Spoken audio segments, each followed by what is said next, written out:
Now come to this particular question, very simple question, because now hardcore basics of presumptive taxation related with partnership firm, which I've already explained. This is a partnership firm.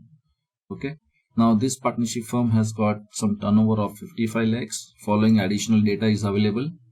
Now first of all, the firm did not pay any tax under presumptive taxation till the last year. That means up to so many years, maybe you did not follow presumptive taxation, and now you are planning to opt the presumptive taxation in the 44AD for the first time. Can you do that? Yes, you can do that. There is nothing wrong. But the main point here is that once you have taken up this particular section, presumptive taxation, then for next 5 years, you have to follow that particular section. So that's a theoretical condition, and 5 subsequent years subsequent to this year has to be contained. That means then you have to follow presumptive taxation in ordinary course. Okay. So can you do that? Yes, you can do that, and that advice you have to write. So that will be done.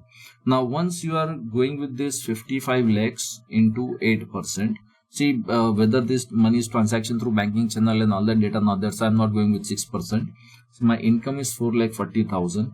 You will be covered by section 44AD, and since you are covered by 44AD, against this presumptive income you get no deductions of section 40B, and all the deduction of 30 to 38 is deemed to have been allowed. Depreciation is as good as allowed. WD will be as good as adjusted. So bad debts, no adjustment. Revocation is deemed to have been considered. Now interest, no adjustment because section 40B not to be considered. The firm had a business loss of 50,000. These can be thought of. Okay. Now business loss of 50,000. Carry forward set off can be thought of.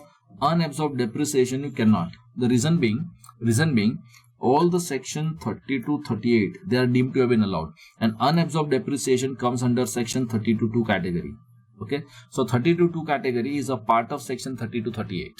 So all the deductions are deemed to have been allowed, and 30 to 38 is deemed to, so 30 to 2 is also deemed to have been allowed. So you cannot do any adjustment for unabsorbed depreciation. But business loss is under section 72, which is outside the business income chapter. So from this I can do business loss of 50,000 adjustment. This is something which I can do. But section 32 adjustment I cannot do, because 30 to 38 all the sections are deemed to have been allowed. Okay, firm did not opt that, already considered that particular point. Compute income of the firm chargeable. That's all. The answer is over.